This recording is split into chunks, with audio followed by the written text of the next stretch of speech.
இந்த home loan பற்றி கேட்டிங்க. ஸோ ஹோம் லோன் வந்து நிறைய பேருக்கு என்ன பண்ணுறாங்க அப்படின்னா, ஒரு உதாரணத்துக்கு எடுத்துக்கிறோம்னு வச்சுக்கோங்களேன். ஒரு 50 லட்ச ரூபா வீடு பார்க்குறாங்க. 50 லட்ச ரூபா இப்போதைக்கு வீடு ஆகுது அப்படின்னா, அதில் வந்து 30 லட்ச ரூபா அவங்களோட வருமானத்துக்கு ஏற்ற மாதிரி எலிஜிபிள் இருக்குன்னு வச்சுக்கோங்க. 30 லட்ச ரூபா பேங்க்லேருந்து கடன் கொடுக்குறாங்க அப்படின்னா, நிறைய பேர் பண்ணுற தப்பு என்ன எங்கே அப்படின்னா, அந்த மிச்சம் அந்த டவுன் பேமெண்ட் 20 லட்ச ரூபா இருக்கு இல்லையா, அதுக்கும் வந்து ஏதாவது ஜுவல்ஸு இல்லை வந்து பக்கத்தில் தெரிஞ்சவங்க ரிலேட்டிவ்ஸ்னு சொல்லி வாங்குறது, அதெல்லாம் வாங்கி டோட்டல் 50 லட்சமும் வந்து கடன் வாங்கிப்பாங்க.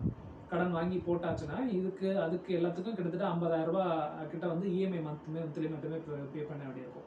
ஸோ அப்படி பே பண்ணும்போது ஒரு விஷயம் ஒன்று, இந்த ரெண்டுத்துக்கும் இன்ட்ரெஸ்ட் எவ்வளோ கால்குலேட் ஆகும்னு வச்சுக்கோங்களேன். இப்போ 30 லட்ச ரூபாய் எடுக்கிற ஹோம் லோனு 20 வருஷத்துக்கு கட்டிட்டு வந்தீங்கன்னா, நம்ம கட்டி முடிக்கும் போது கிட்டத்தட்ட அது 60 லட்ச ரூபாய் கிட்ட கட்டியிருப்போம். 60 லட்ச ரூபாய்க்கு மேலேயே கூட இருக்கும்.